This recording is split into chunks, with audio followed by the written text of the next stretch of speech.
Hello friends, मैं हूं निर्मला और मेरे किचन में आपका बहुत बहुत स्वागत है।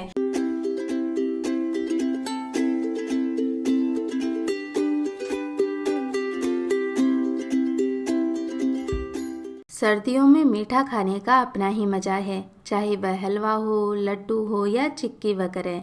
तो मीठा खाने में भला हम क्यों पीछे रहें। और ये मीठा आप भी ज़रूर बनाना चाहेंगे क्योंकि इसे बनाना भी बहुत आसान है। और इसकी खास बात यह है कि आप इसे एक बार बनाइए और महीनों तक आराम से खाइए। पर यकीन मानिए, ये मिठाई ज़्यादा दिनों तक टिकने वाली नहीं है क्योंकि ये होती ही इतनी टेस्टी है। तो चलिए, ये बहुत ही स्वादिष्ट और झटपट बनने वाली मिठाई बनाना शुरू करते हैं।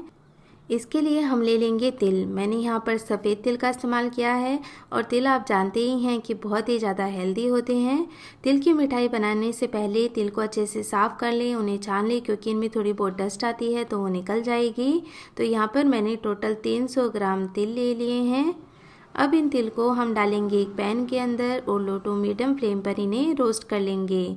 हमें ध्यान रखना है कि तिल बहुत ज़्यादा रोस्ट नहीं होनी चाहिए क्योंकि यदि तिल ज़्यादा रोस्ट हो गए तो तिल में कड़वापन आ जाएगा जो मिठाई के टेस्ट को बिल्कुल ख़राब कर देगा। तो हमें लो टू मीडियम फ्लेम पर ही इन्हें रोस्ट करना है और बीच में छोड़ना भी बिल्कुल नहीं है, इसे लगातार चलाते हुए ही रोस्ट करना है। जब भी आप तिल को रोस्ट करें तो ध्यान रखें कि आप मोटे पैंधे वाले ही बर्तन का इस्तेमाल करें। ऐसा करने से जो तिल हैं वो बहुत ही जल्दी से रोस्ट नहीं होंगे, यानी जलेंगे नहीं और धीरे धीरे रोस्ट होंगे तो इनमें कच्चापन भी नहीं आएगा। तो अब तिल का कलर चेंज हो गया है, बहुत ज़्यादा इसे नहीं करना है हमें रोस्ट, बस हल्का सा कलर चेंज हो जाए और ये थोड़ा तड़कने लगे, इतना ही हमें इसे रोस्ट करना है। तो आप देख सकते हैं थोड़े से लाइट ब्राउन कलर के हो गए हैं। तो गैस का फ्लेम अब ऑफ करते हैं और इन तिल को अब डाल लेते हैं हम एक बड़े बर्तन के अंदर। इन्हें फैलाकर डाल देते हैं ताकि ये जल्दी से ठंडे हो जाएं। तो अब तिल को हमने प्लेट में निकाल लिया है और अब इन्हें अच्छे से ठंडा होने देते हैं। तो जब कुछ देर हो जाए तो आप तिलों को इस तरह मुट्ठी के अंदर बांध कर देखें।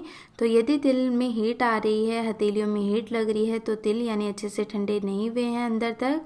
और यदि हीट नहीं आ रही है बिल्कुल भी तो तिल एकदम अच्छे से ठंडे हो गए हैं। तो इस बात का आप ज़रूर ख्याल रखें कि तिल हैं वो अच्छे से ठंडे हुए हुए होने चाहिए। अब इन तिलों को हम एक मिक्सर ग्राइंडर में डालेंगे क्योंकि हमें इन्हें ग्राइंड कर लेना है।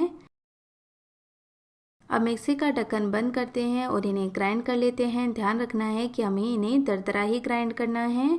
तो तिल को हमने ग्राइंड कर लिया है और इसका दरदरा पाउडर बना लिया है। तो ये देखिए, एकदम फाइन पाउडर इनका नहीं बनाना है, थोड़ा दरदरा ही रखना है, तभी मिठाई का टेस्ट है वो बहुत अच्छा आएगा। अब हम एक कढ़ाई ले लेते हैं और कढ़ाई के अंदर डालेंगे हम 1 कप दूध।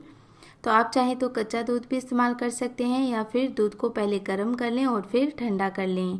तो मैंने यहाँ पर नॉर्मल टेम्परेचर वाला दूध लिया है, गर्म करके दूध को ठंडा कर लिया था।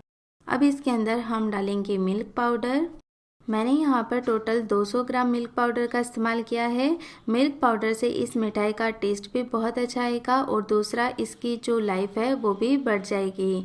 इसकी जगह आप चाहें तो मावा भी इस्तेमाल कर सकते हैं, लेकिन मावा वाली मिठाई ज़्यादा लंबे समय तक नहीं चलती है। तो अब ये 200 ग्राम मिल्क पाउडर हम इस दूध के अंदर ऐड कर लेते हैं।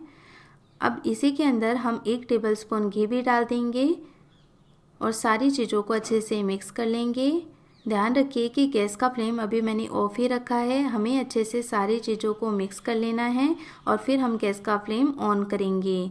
तो क्योंकि हमने नॉर्मल टेम्परेचर का दूध लिया है तो मिल्क पाउडर इसमें आसानी से घुल जाएगा, इसमें गुठलियाँ नहीं पड़ेगी। यदि आपने गैस का फ्लेम पहले ही ऑन कर दिया तो इसमें गुठलियाँ पड़ने का चांस रहेगा। तो सारी चीज़ें एक बार अच्छे से मिल गई है, मिल्क पाउडर अच्छे से दूध में मिल गया है। तो अब हम इसमें चीनी भी डाल देंगे। तो मैंने यहाँ पर 200 ग्राम चीनी का इस्तेमाल किया है। मैंने पीसी हुई चीनी का इस्तेमाल किया है क्योंकि पीसी हुई चीनी बहुत ही जल्दी इसके अंदर मेल्ट हो जाएगी। नहीं तो आप चाहें तो साबुत चीनी का इस्तेमाल भी कर सकते हैं। चीनी की क्वांटिटी आप अपने टेस्ट के अकॉर्डिंग कम या ज़्यादा कर सकते हैं। एक बार चीनी को मिलाने के बाद हम अच्छे से मिक्स कर लेते हैं इसे, और सब सारी चीज़ें अच्छे से मिक्स हो जाए तब हम गैस का फ्लेम ऑन कर लेंगे। तो अब गैस का फ्लेम मीडियम टू हाई रखते हुए हम इन्हें मिक्स कर लेंगे। अब हमें लगातार चलाते हुए सारी चीज़ों को अच्छे से पका लेना है जब तक ये थोड़ा गाढ़ा ना हो जाए। तो बहुत ज़्यादा गाढ़ा भी इसे नहीं करना है। तो अब आप देख सकते हैं कि ये थोड़ा सा गाढ़ा हो गया है, सारी चीज़ें अच्छे से मिक्स हो चुकी हैं। तो अब जो तिल का पाउडर हमने बना के रखा था वो इसके अंदर मिला लेंगे। साथ ही हम इसमें खुशबू के लिए इलायची का पाउडर भी मिक्स कर लेंगे। और अब सारी चीज़ों को हम लो टू मीडियम फ्लेम पर ही मिक्स करते हुए एकदम गाढ़ा होने तक पका लेंगे।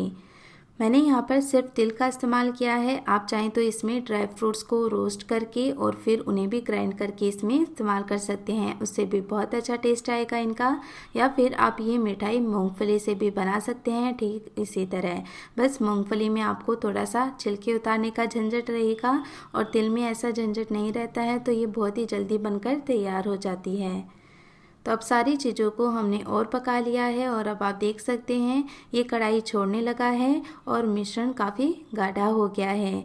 तो हमें मिश्रण को बहुत ज़्यादा पतला नहीं करना है, एकदम से गाढ़ा ही रखना है, क्योंकि यदि मिश्रण पतला हुआ तो जो बर्फ़ी या मिठाई हम बना रहे हैं वो अच्छे से जमेगी नहीं, खस्ता नहीं हो पाएगी। तो इस बात का आप ज़रूर ख्याल रखें। तो अब गैस का फ्लेम हम ऑफ़ कर देते हैं और एक प्लेट में इसे निकाल लेते हैं। प्लेट में निकालने के बाद हम इस मिश्रण को थोड़ा सा ठंडा होने देंगे, यानी हम इसे आराम से हाथों से छू सकें, बस उतना ही हमें इसे ठंडा करना है। तो मिश्रण को इस तरह बीच बीच में ज़रूर चलाते रहें ताकि ये नीचे से भी थोड़ा ठंडा हो जाए और ऊपर से भी, नहीं तो ऊपर से ये ठंडा हो जाएगा और नीचे से ये गर्म ही रह जाएगा। तो बीच बीच में एक चम्मच या स्पैचुला से आप इसे हिलाते रहें। तो अब इसे हम थोड़ा ठंडा होने के लिए छोड़ देते हैं। तो कुछ देर के बाद हम चेक कर लेते हैं, तो इजीली हम हाथों से इसे छू सकते हैं और थोड़ा सा ये गुनगुना सा भी है। गुनगुना लेने से जो हम शेप बनाएंगे वो बहुत ही इजीली बन जाएगी। तो अब हम हाथों को थोड़ा सा घी से ग्रीस कर लेते हैं ताकि ये हाथों के चिपके नहीं, और इसका एक डोसा बना लेते हैं।